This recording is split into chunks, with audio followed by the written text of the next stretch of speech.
Welcome to Vindication on the Rights of Women by Mary Wollstonecraft.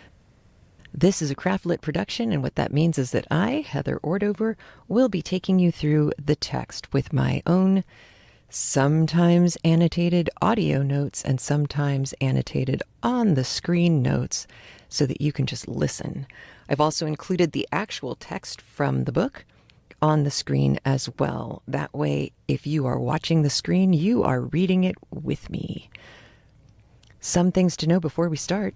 Vindication of the Rights of Women was written in 1792, so is it going to be tough to understand at first? Yes, it will be. Will the language feel outdated and creaky sometimes? You betcha. Will you see wonky punctuation on the screen for the text caption? Sadly, yes. It's not my fault. Was Mary Wollstonecraft a prude? No, she was not. And if you need any more information for this episode, please see the description box below. Welcome to the first half of Chapter 4 of Mary Wollstonecraft's Vindication of the Rights of Women. Today's chapter has a fairly specific focus, and you might think, wow, how is it possible that there is so much to say on this topic? I'll be honest, I did start to feel like she was kind of looping around, like spiraling around an idea. At the same time, every time I started to look at the arguments that she was making and say, ooh, well, could she have cut this? Actually, no, because that leads into this other, like, microscopically, importantly discrete point. So it's a lot. A lot of writing from this time was a lot. But let me share the title of the chapter with you. I'm going to read it off the page because I can't memorize it. It is the observations on the state of degradation to which woman is reduced by various causes. It's the various causes that takes a while in chapter 4. So that's fine because there are a lot of causes. You're going to hear her starting off with some statements that you probably have heard in reference to slavery before. I know this isn't the first time that she's done that, but this is one of the most overt. Like, I actually remember hearing that statement. I don't know who said it first. If I find out, I will put it on the screen for you right here. But yeah, she is not letting anyone off the hook, whether it's people who oppress other people because slavery / indentured servitude, or whether it's rich people, especially royalty and nobility, oppressing other people for reasons. She does not let them off the hook. And then she gets into details about women and women's lives. She doesn't make any value judgments about this. It's not like women are more important or slaves are more important. It's like oppression sucks, guys. No matter where it happens, it's a bad thing. And I kind of like that because otherwise it can get into what happened with the early days of the suffrage movement and the post-war rights for African Americans in this country. Lumping them all together could be problematic because that's trying to get, let's be honest, basically a bunch of wealthy white guys to make a lot of changes all at once. And as we know, nobody likes change very much. It's unsettling. And even though the young people, the whippersnappers, say they like change, I know plenty who find the change really throws them off their game. So I think some of us make a big deal about being very pro-change, but when it comes right down to it, change is hard. It's not that it's bad, it's that it's hard. And the changes that Wollstonecraft is asking for / talking about in this chapter are not hard in application. Like, it wouldn't be hard to do, but she's pretty clear at various points that once done, once these changes are made, it is really going to be very hard on everyone, especially the women, because suddenly hundreds, at least hundreds, if not thousands of years of training get tossed out the window. And I do remember my father saying he got to visit China when it was not common for American dude to go to China. He got to visit China. He also got to visit Russia and was kind of toured around Western Russia and Southwestern Russia. By Southwestern Russia, I mean went into other parts of the Soviet bloc, which are now their own country. I was in high school when this all happened, and I was asking him, this communism thing, what is this communism thing? I mean, I kind of knew, but I didn't really know. I think I was a sophomore what do sophomores know? I think I was a sophomore in high school when he went on the first of these trips. And, we talked through kind of the by everyone based on what they can do, and for everyone based on their needs. And that in theory, this is beautiful. This is everybody gets taken care of. This is like a godsend. But then the way that actually looked at the time was a lot closer to John Hurt's 1984 in some cases than it was Gattaca, which has its own problems. But you know what I mean? There was nothing pretty about the way this was being done in 1982. And I said to him, why would people put up with that? Why would people want that? And he said, well, lots of reasons. And I'm sure we went over many of them. But the one that I remember, because it was the one that I wasn't expecting, was, well, also, freedom is really hard. Democracy is really hard. Everyone is responsible. That means you have to read up on the people who you're voting for. You have to read up on, we lived in California at the time. It was, Proposition City. So every time there was an election, there were propositions. And the League of Women Voters would send out these little voting booklets that would, without bias, simply tell you in normal human language, here's the proposition text. Here's what it actually means. Here are the effects. And they cite their sources.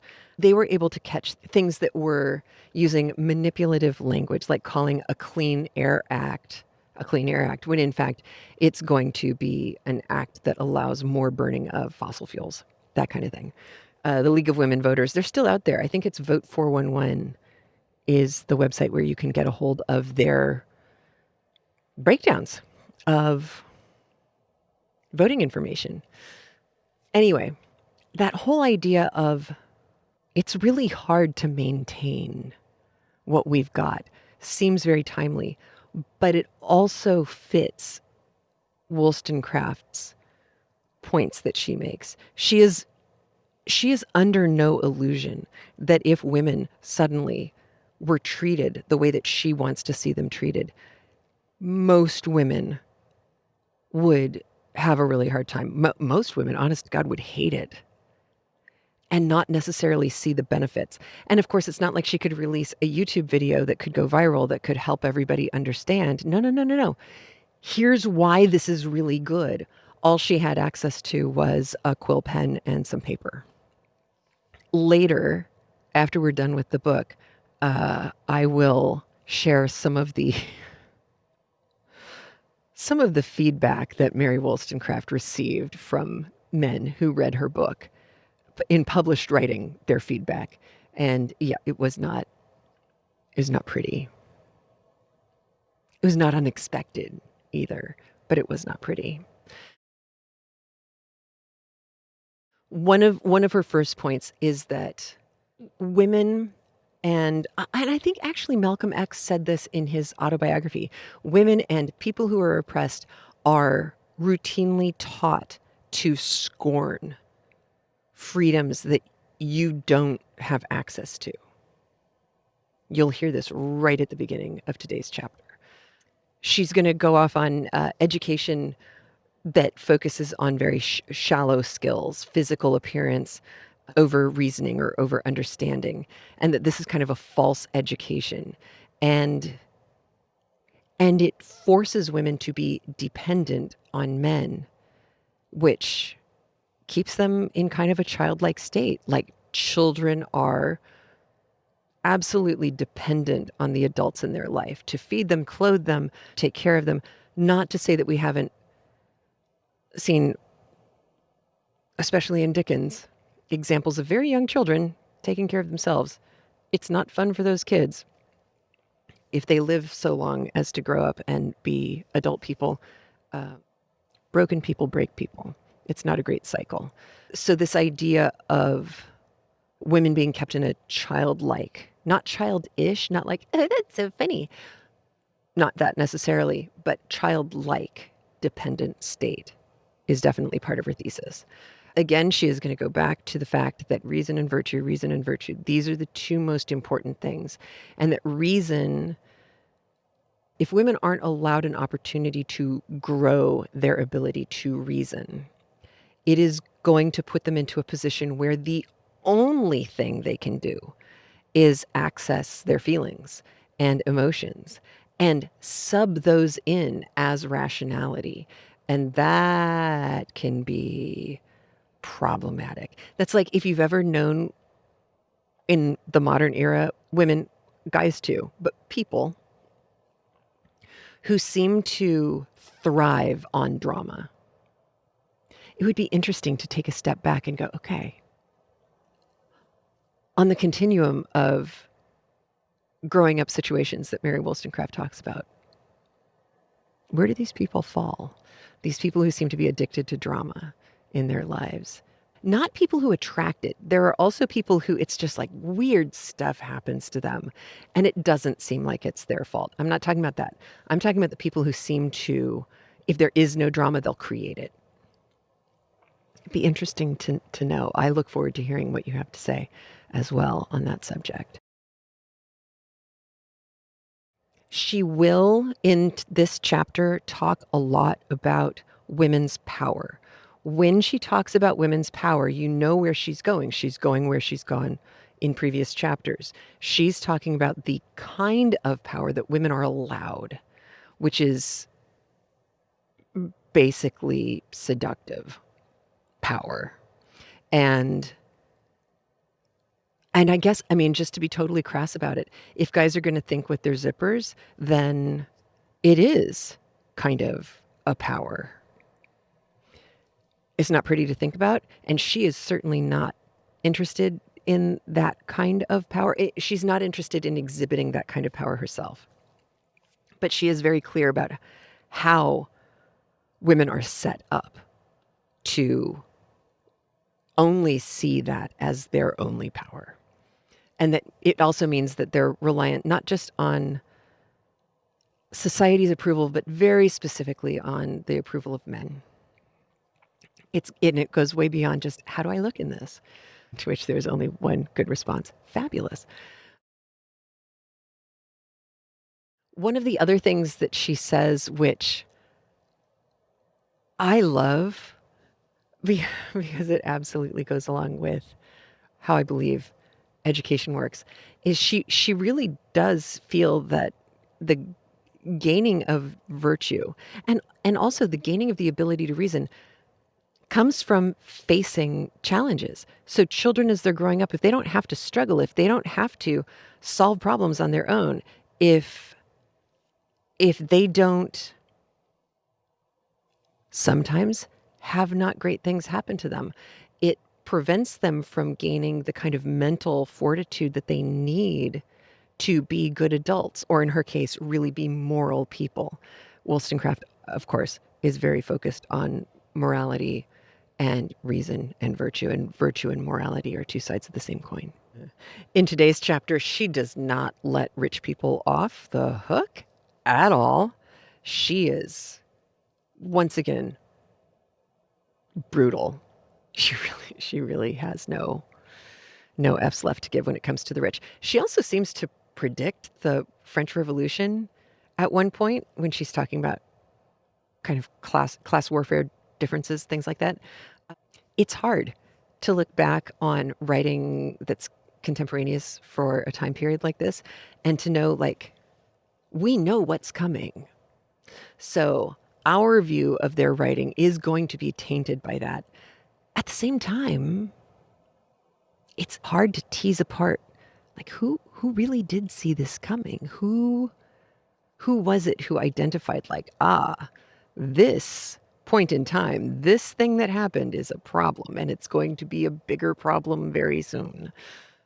Yeah, nothing nice to say about the rich. Powerful people who are powerful because they are rich, she has nothing nice to say about them. And she gives reasons for why she has nothing nice to say about them. Over and over and over.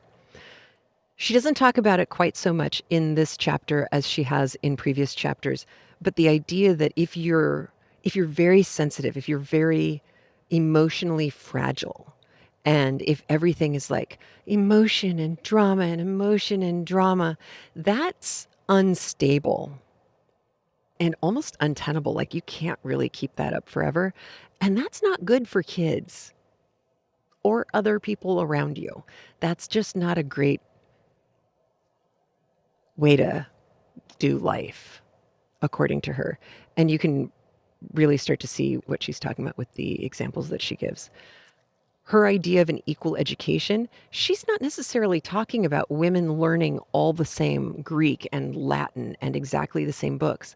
She wants to see women wrestling with an education about knowledge and the acquisition of knowledge, because the process of learning gives you some self-regulation, some self-control, some strength of character. Her ideas of equal education don't mean getting educated exactly like men, but wrestling with the knowledge, testing the limits of the knowledge. That's where she's really advocating. That's what she is advocating for. She's anti-chivalry, but she's not anti-chivalry like I hate King Arthur stories. She's anti-chivalry in the if a woman is bending down to pick up her own handkerchief, don't knock her out of the way to pick it up for her. You know what I mean? It's like, if somebody is there who needs help, please be courteous. She's talking about guys who are being courteous because they are very clear that little woman can't do that thing by herself. So I'll do it. It's very patronizing. It is not part of polite society. She is really being very clear that the kinds of things that she's talking about are where a woman's dignity is taken away from her by having this action done for her, something that she really could and should be doing herself. However, I think this is super, super important. She says several different times in this first half of the chapter, and I think she does say it again in the second half of the chapter, questions of love and behavior around falling in love, being in love, early love, kind of the dance of early love and flirting. She's like, that stuff's off the table. We are not talking about that. How you behave during that portion of an actual love match, that should be flirty and fun. That should be, oh, let me do that for you, because you wouldn't be doing it for them because you think they're incapable. You would be doing it for them because you love them or you are falling in love with them. She does say it several times, but you have to keep that in the back of your mind. She is not dissing flirting. She is not anti-flirting. She is not anti-falling in love. She's not even anti-guy. She's anti-jerk. You know? She's anti-toxic masculinity. She is not anti-masculinity. She wants to actually be at the table with the guys arguing about Thomas Paine and the latest thing that they've got access to from Rousseau, that she can argue about it with people.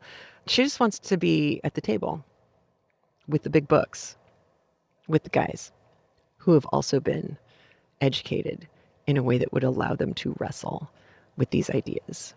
She just wants to wrestle with her brain.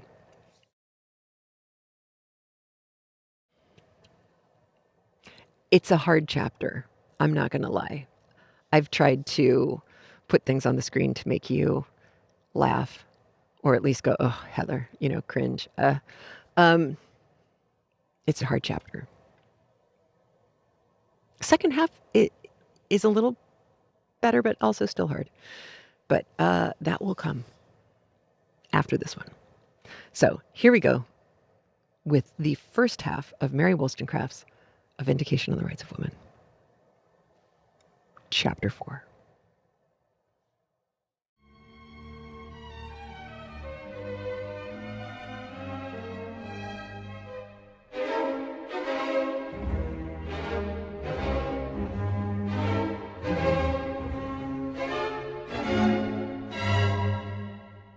Chapter 4. Observations on the state of degradation to which woman is reduced by various causes. That woman is naturally weak or degraded by a concurrence of circumstances is, I think, clear. But this position I shall simply contrast with a conclusion, which I have frequently heard fall from sensible men in favor of an aristocracy, that the mass of mankind cannot be anything, or the obsequious slaves, who patiently allow themselves to be penned up, would feel their own consequence and spurn their chains.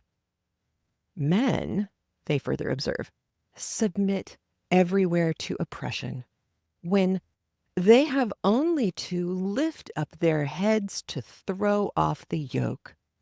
Yet, instead of asserting their birthright, they quietly lick the dust and say, "Let us eat and drink, for tomorrow we die." Women, I argue from analogy, are degraded by the same propensity to enjoy the present moment, and, at last, despise the freedom which they have not sufficient virtue to struggle to attain. But I must be more explicit. With respect to the culture of the heart, it is unanimously allowed that sex is out of the question. But the line of subordination in the mental powers is never to be passed over.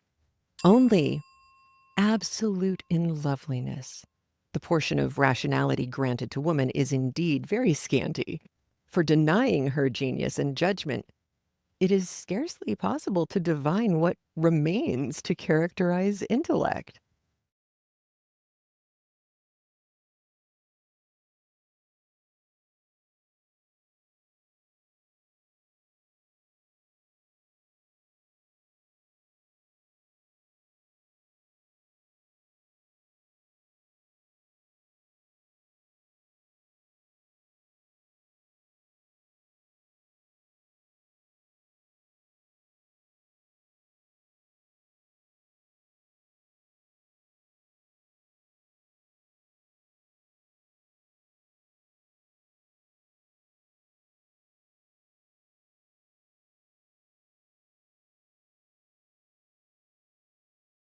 The stamen of immortality, if I may be allowed the phrase, is the perfectibility of human reason. For was man created perfect, or did a flood of knowledge break in upon him when he arrived at maturity that precluded error? I should doubt whether his existence would be continued after the dissolution of the body. But in the present state of things, every difficulty in morals that escapes from human discussion and equally baffles the investigation of profound thinking and the lightning glance of genius is an argument on which I build my belief of the immortality of the soul. Reason is, consequentially, the simple power of improvement, or more properly speaking, of discerning truth. Every individual is, in this respect, a world in itself. More or less may be conspicuous in one being than another, but the nature of reason must be the same in all, if it be an emanation of divinity, the tie that connects the creature with the creator.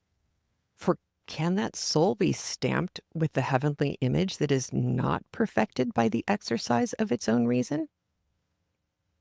Yet outwardly ornamented with elaborate care and so adorned to delight man, that with honor he may love, the soul of woman is not allowed to have this distinction, and man, ever placed between her and reason, she is always represented as only created to see through a gross medium and to take things on trust. But dismissing these fanciful theories and considering woman as a whole, let it be what it will. Instead of a part of man, the inquiry is whether she have reason or not. If she has, which for a moment I will take for granted, she was not created merely to be the solace of man, and the sexual should not destroy the human character. Into this error, men have probably been led by viewing education in a false light, not considering it as the first step to form a being advancing gradually toward perfection, but only as a preparation for life. Perfection, I say, it's not strictly just, but I cannot find a better word. On this sensual error, for I must call it so, has the false system of female manners been reared, which robs the whole sex of its dignity and classes the brown and fair with the smiling flowers that only adorn the land. This has ever been the language of men, and the fear of departing from a supposed sexual character has made even women of superior sense adopt the same sentiments. Thus understanding, strictly speaking, has been denied to woman, and instinct, sublimated into wit and cunning for the purposes of life, has been substituted in its stead. The power of generalizing ideas, of drawing comprehensive conclusions from the individual observations, is the only acquirement for an immortal being that really deserves the name of knowledge. Merely to observe without endeavoring to account for anything may, in a very incomplete manner, serve as the common sense of life. But where is the store laid up that is to clothe the soul when it leaves the body? This power has not only been denied to women, but writers have insisted that it is inconsistent, with a few exceptions, with their sexual character. Let men prove this, and I shall grant that woman only exists for man. I must, however, previously remark that the power of generalizing ideas to any great extent is not very common amongst men or women. But this exercise is the true cultivation of the understanding, and everything conspires to render the cultivation of the understanding more difficult in the female than the male world.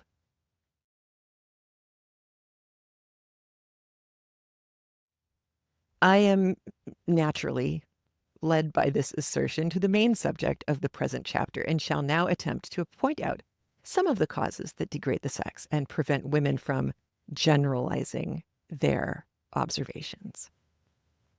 I shall not go back to the remote annals of antiquity to trace the history of woman. It is sufficient to allow that she has always been either slave or a despot, and to remark that each of these situations equally retards the progression of reason. The grand source of female folly and vice has ever appeared to me to arise from narrowness of mind. And the very constitution of civil governments has put almost insuperable obstacles in the way to prevent the cultivation of the female understanding. Yet, Virtue can be built on no other foundation. The same obstacles are thrown in the way of the rich, and the same consequences ensue. Necessity has been proverbially termed the mother of invention. The aphorism may be extended to virtue. It is an acquirement, and an acquirement to which pleasure must be sacrificed. And who sacrifices pleasure when it is within the grasp, whose mind has not been opened and strengthened by adversity, or the pursuit of knowledge goaded on by necessity? Happy is it when people have the cares of life to struggle with, for these struggles prevent their becoming a prey to enervating vices merely from idleness. But if from their birth men and women are placed in a torrid zone, with the meridian sun of pleasure darting directly upon them, how can they sufficiently brace their minds to discharge the duties of life, or even to relish the affections that carry them out of themselves?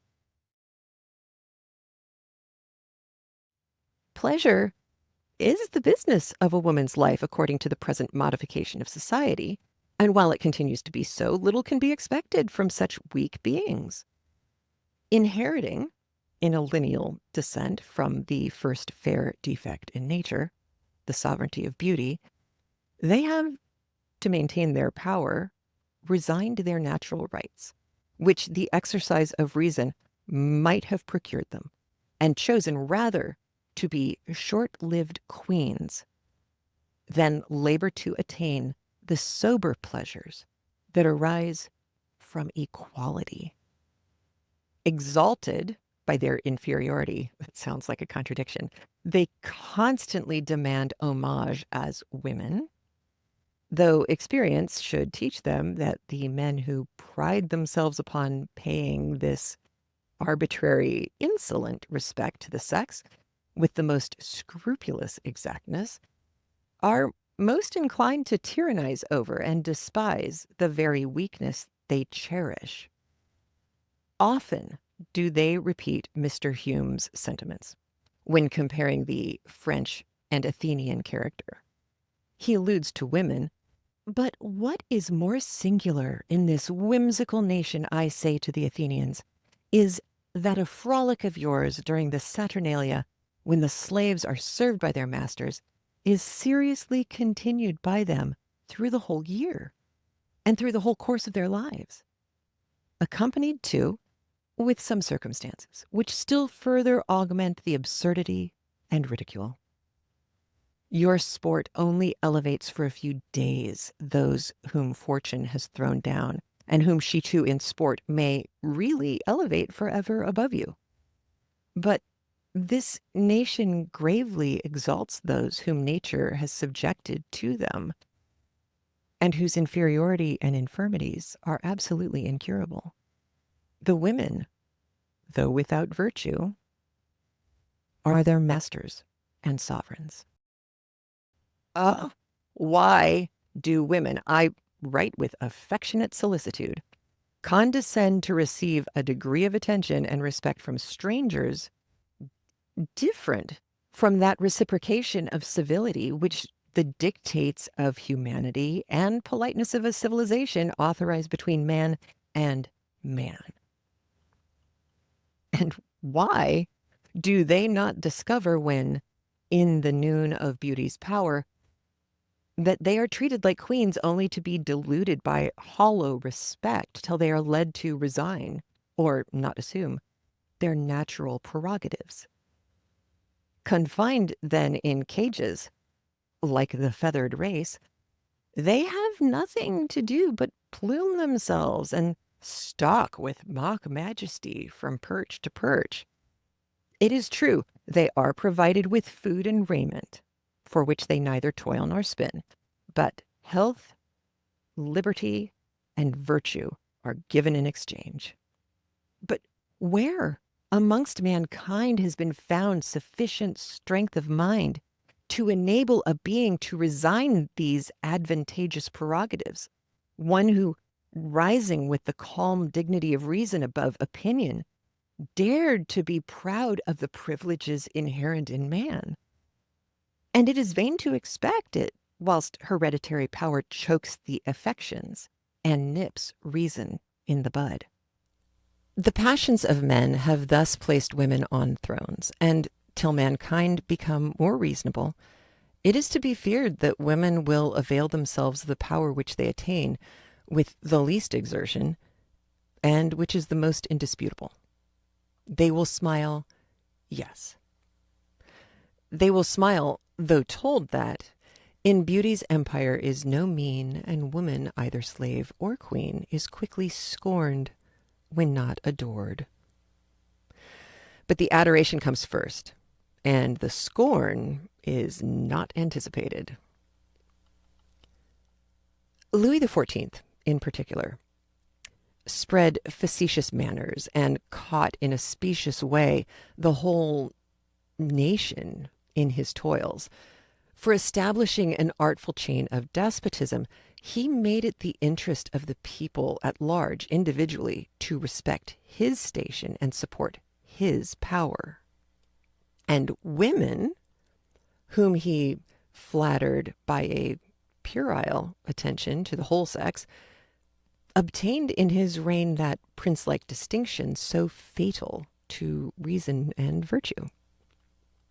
The king is always a king, and a woman is always a woman, and a wit is always a wit, might be added, for the vain fooleries of wits and beauties to obtain attention and make conquests are much upon a par. His authority and her sex ever stand between them and rational converse. With a lover, I grant, she should be so, and her sensibility will naturally lead her to endeavor to excite emotion, not to gratify her vanity, but her heart. This I do not allow to be coquetry. It is the artless impulse of nature. I only exclaim against the sexual desire of conquest when the heart is out of the question. This desire is not confined to women. I have endeavored, says Lord Chesterfield, to gain the hearts of 20 women whose persons I would not have given a fig for. The libertine, who in a gust of passion takes advantage of unsuspecting tenderness, is a saint when compared with this cold-hearted rascal. For I like to use significant words. Yet only taught to please, women are always on the watch to please, and with true heroic ardor endeavor to gain hearts, merely to resign or spurn them when the victory is decided and conspicuous. I must descend to the minutiae of the subject. I lament that women are systematically degraded by receiving the trivial attentions which men think it manly to pay to the sex, when in fact they are insultingly supporting their own superiority. It is not condescension to bow to an inferior. So ludicrous, in fact, do these ceremonies appear to me that I scarcely am able to govern my muscles when I see a man start with eager and serious solicitude to lift a handkerchief or shut a door, when the lady could have done it herself had she only moved a pace or two.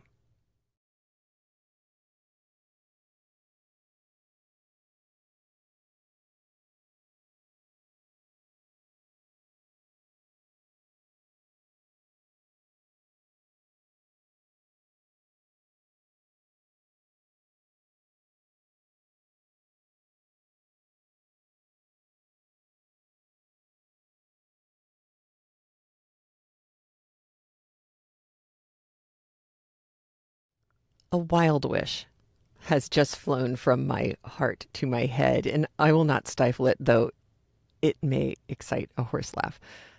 I do earnestly wish to see the distinction of sex confounded in society, unless where love animates the behavior.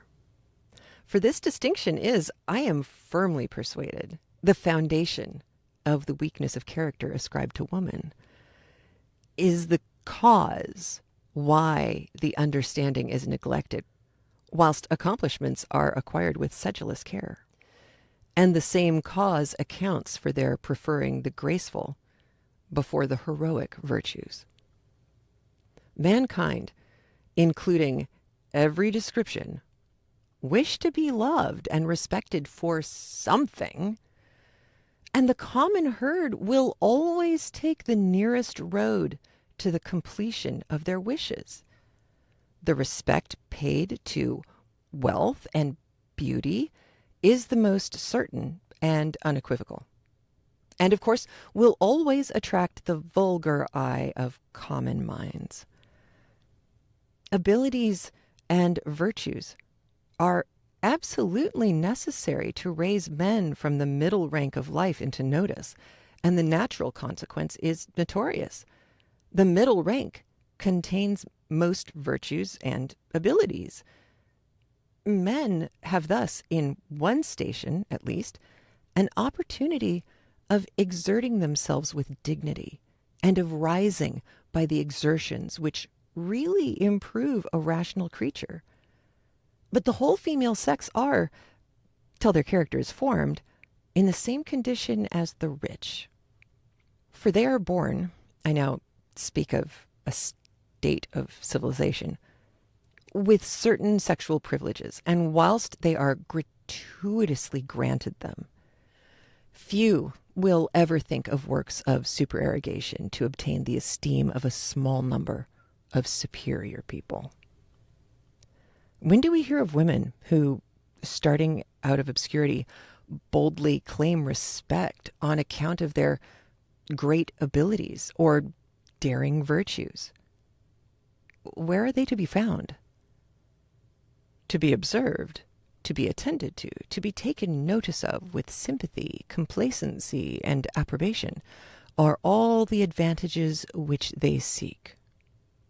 True, my male readers will probably exclaim, but let them, before they draw any conclusion, recollect that this was not written originally as descriptive of women, but of the rich.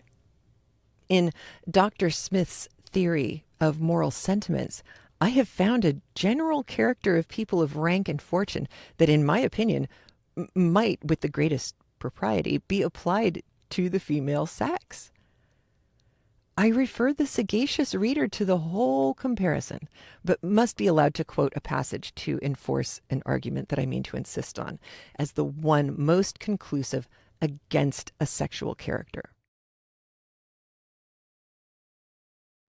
For, if excepting warriors, no great men of any denomination have ever appeared amongst the nobility, may it not be fairly inferred that their local situation swallowed up the man and produced a character similar to that of women who are localized, if I may be allowed the word, by that rank which they are placed in by courtesy?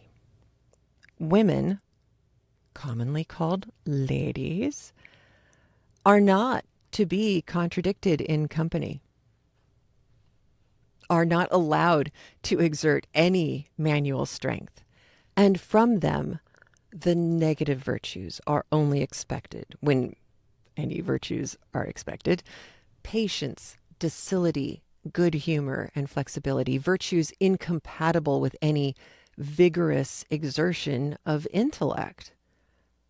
Besides, by living more with each other, and to being seldom absolutely alone, they are more under the influence of sentiments than passions. Solitude and reflection are necessary to give wishes the force of passions, and enable the imagination to enlarge the object and make it the most desirable. The same may be said of the rich.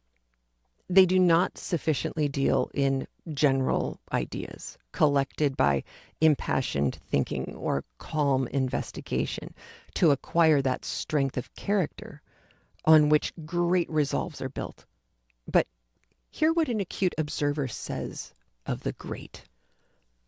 Do the great seem insensible of the easy price at which they may acquire the public admiration?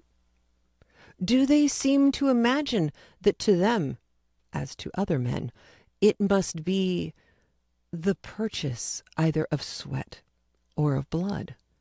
By what important accomplishments is the young nobleman instructed to support the dignity of his rank, and to render himself worthy of that superiority over his fellow citizens to which the virtue of his ancestors had raised them? It is by knowledge, by industry, by patience, by self-denial, or by virtue of any kind. As all his words, as all his motions are attended to, he learns an habitual regard for every circumstance of ordinary behavior, and studies to perform all those small duties with the most exact propriety. As he is conscious how much he is observed, and how much mankind are disposed to favor all his inclinations, he acts upon the most indifferent occasions with that freedom and elevation which the thought of this naturally inspires. His air, his manner, his deportment, all mark that elegant and graceful sense of his own superiority which those who are born to an inferior station can hardly ever arrive at. These are the arts by which he proposes to make mankind more easily submit to his authority, and to govern their inclinations according to his own pleasure. And in this he is seldom disappointed. These arts, supported by rank and preeminence, are, upon ordinary occasions, sufficient to govern the world. Louis XIV, regarded not only in France but all over Europe as the most perfect model of a great prince. What were the talents and virtues by which he acquired this great reputation? Was it by the scrupulous and inflexible justice of all his undertakings? By the immense dangers and difficulties with which they were attended? Or by the unwearied and unrelenting application with which he pursued them? Was it by his extensive knowledge, by his exquisite judgment, or his heroic valor? It was by none of these qualities. But he was, first of all, the most powerful prince in Europe, and consequently held the highest rank among kings. And then, says his historian, he surpassed all his courtiers in the gracefulness of his shape and the majestic beauty of his features. The sound of his voice, noble and affecting, gained those hearts which his presence intimidated. He had a step and a deportment which could suit only him and his rank, and which would have been ridiculous in any other person. The embarrassment to which he occasioned to those who spoke to him flattered that secret satisfaction with which he felt his own superiority. These frivolous accomplishments, supported by his rank, and no doubt too by a degree of other talents and virtues, which seems, however, not to have been much above mediocrity, established this prince in the esteem of his own age, and have drawn even from posterity a good deal of respect for his memory. Compared with these, in his own times and in his own presence, no other virtue, it seems, appeared to have any merit. Knowledge, industry, valor, and beneficence trembled, were abashed, and lost all dignity before them. Woman also, thus, in herself complete, by possessing all these frivolous accomplishments, so changes the nature of things, that what she wills to do or say seems wisest, virtuousest, discreetest, best. All higher knowledge in her presence falls degraded. Wisdom in discourse with her loses discountenanced, and like folly shows, authority and reason on her weight. And all this is built on her loveliness. In the middle rank of life, to continue the comparison, men in their youth are prepared for professions, and marriage is not considered as the grand feature in their lives, whilst women, on the contrary, have no other scheme to sharpen their faculties. It is not business, extensive plan, or any of the excursive flights of ambition that engross their attention. No, their thoughts are not employed in rearing such noble structures. To rise in the world and have the liberty of running from pleasure to pleasure, they must marry advantageously, and to this object their time is sacrificed and their persons often legally prostituted. A man, when he enters any profession, has his eyes steadily fixed on some future advantage, and the mind gains great strength by having all his efforts directed to one point. And full of his business, pleasure is considered as mere relaxation, whilst women seek for pleasure as the main purpose of existence. In fact, from the education which they receive from society, the love of pleasure may be said to govern them all. But does this prove that there is a sex in souls? It would be just as rational to declare that the courtiers of France, when a destructive system of despotism had formed their character, were not men, because liberty, virtue, and humanity were sacrificed to pleasure and vanity. Fatal passions which have ever domineered over the whole race. The same love of pleasure, fostered by the whole tendency of their education, gives a trifling turn to the conduct of women in most circumstances.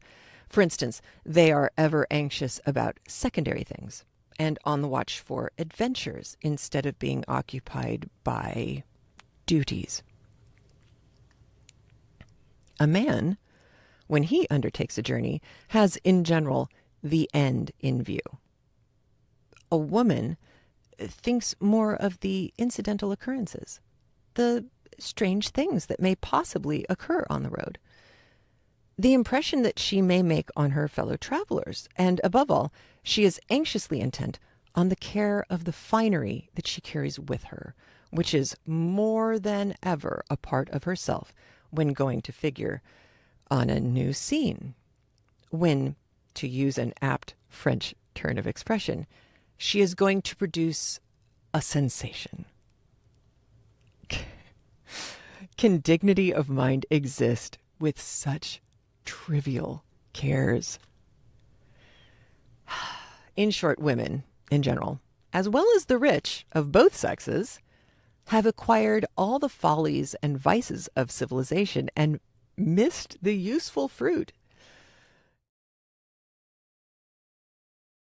It is not necessary for me always to premise that I speak of the condition of the whole sex, leaving exceptions out of the question. Their senses are inflamed and their understandings neglected. Consequently, they become the prey of their senses, delicately termed sensibility, and are blown about by every momentary gust of feeling. They are therefore in a much worse condition than they would be in were they in a state nearer to nature. Ever restless and anxious, their over-exercised sensibility not only renders them uncomfortable themselves, but troublesome, to use a soft phrase, to others. All their thoughts turn on things calculated to excite emotion and feeling when they should reason. Their conduct is unstable and their opinions are wavering. Not the wavering produced by deliberation or progressive views, but by contradictory emotions.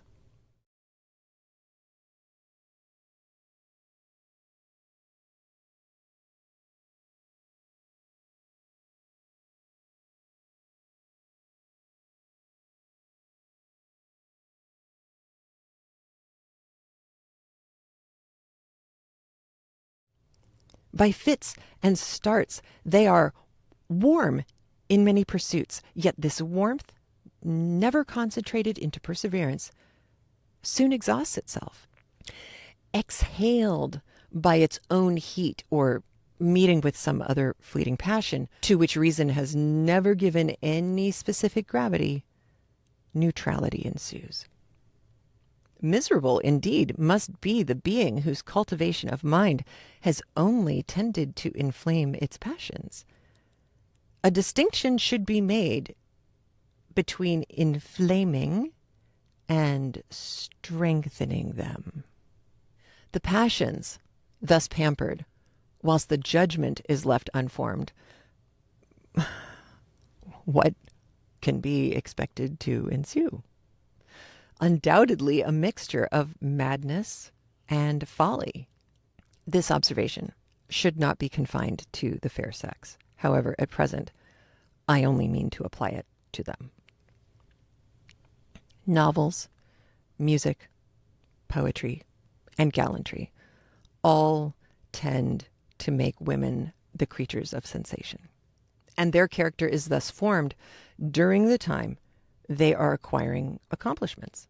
The only improvement they are excited by their station in society to acquire. This overstretched sensibility naturally relaxes the other powers of the mind and prevents intellect from attaining that sovereignty which it ought to attain, to render a rational creature useful to others and content with its own station.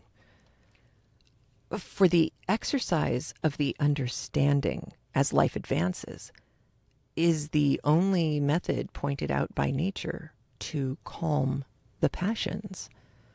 Satiety has a very different effect, and I have often been forcibly struck by an emphatical description of damnation when the spirit is represented as continually hovering with abortive eagerness round the defiled body, unable to enjoy anything without the organs of sense. Yet, to their senses are women made slaves, because it is by their sensibility that they obtain present power. And moralists pretend to assert that this is the condition in which one half of the human race should be encouraged to remain with listless inactivity and stupid acquiescence. Kind instructors, what were we created for? To remain, it may be said, innocent. They mean in a state of childhood. We might as well have never been born unless it were necessary that we should be created to enable man to acquire the noble privilege of reason, the power of discerning good from evil, whilst we lie down in the dust from whence we were taken, never to rise again. It would be an endless task to trace the variety of meannesses, cares, and sorrows into which women are plunged by the prevailing opinion, that they were created rather to feel than reason, and that all the power they obtain must be obtained by their charms and weakness. Fine by defect and amiably weak, and made by this amiable weakness entirely dependent, accepting what they gain by illicit sway on man, not only for protection, but advice. Is it surprising that, neglecting the duties that reason alone points out, and shrinking from trials calculated to strengthen their minds, they only exert themselves to give their defects a graceful covering, which may serve to heighten their charms in the eye of the voluptuary, though it sink them below the scale of moral excellence? Fragile, in every sense of the word, they are obliged to look up to man for every comfort. In the most trifling dangers, they cling to their support with parasitical tenacity, piteously demanding succor, and their natural protector extends his arm or lifts up his voice to guard the lovely trembler. From what? Perhaps the frown of an old cow or the jump of a mouse. A rat would be a serious danger. In the name of reason and even common sense, what can save such beings from contempt, even though they be soft and fair? These fears, when not affected, may be very pretty, but they show a degree of imbecility that degrades a rational creature in a way women are not aware of. For love and esteem are very distinct things. I am fully persuaded that we should hear of none of these infantine airs if girls were allowed to take sufficient exercise and not confined in close rooms till their muscles are all relaxed and their powers of digestion destroyed. To carry the remark still further, if fear in girls, instead of being cherished, perhaps created, were treated in the same manner as cowardice in boys, we should quickly see women with more dignified aspects. It is true, they could not then, with equal propriety, be termed the sweet flowers that smile in the walk of man, but they would be more respectable members of society and discharge the important duties of life by the light of their own reason. Educate women like men, says Rousseau, and the more they resemble our sex, the less power they will have over us. This is the very point I aim at. I do not wish them to have power over man, but over themselves. In the same strain, I have heard men argue against instructing the poor, for many are the forms that aristocracy assumes. Teach them to read and write, they say, and you take them out of the station assigned them by nature. An eloquent Frenchman has answered them. I will borrow his sentiments. But they know not, when they make man a brute, that they may expect every instant to see him transformed into a ferocious beast. Without knowledge, there can be no morality. Ignorance is a frail base for virtue. Yet, that it is the condition for which woman was organized has been insisted upon by the writers who have most vehemently argued in favor of the superiority of man. A superiority not in degree, but in essence, though to soften the argument they have labored to prove with chivalrous generosity that the sexes ought not to be compared, that man was made to reason, woman to feel, and that together, flesh and spirit, they make the most perfect whole by blending happily reason and sensibility into one character. And what is sensibility? Quickness of sensation, quickness of perception, delicacy. Thus it is defined by Dr. Johnson, and the definition gives me no other idea than of the most exquisitely polished instinct. I discern not a trace of the image of God in either sensation or matter. Refined 70 times 7, they are still material. Intellect dwells not there, nor will fire ever make lead into gold. I come round to my old argument.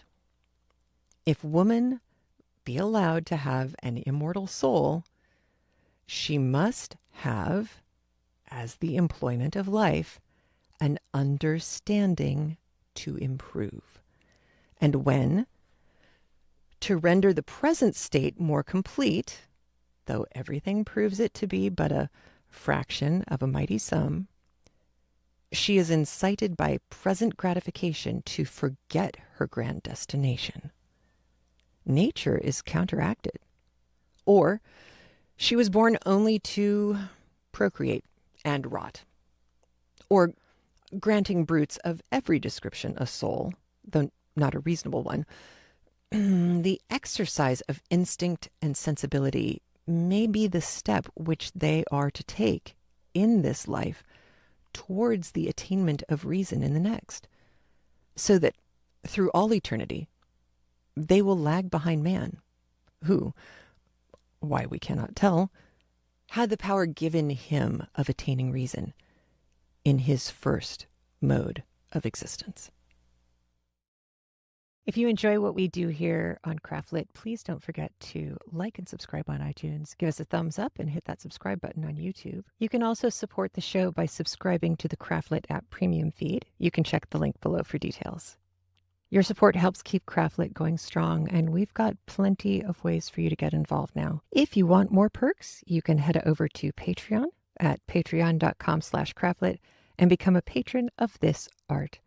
You can also join our YouTube channel memberships for access to tons of premium books as bonuses, or you can support us at ko-fi.com/Craftlit. And guess what?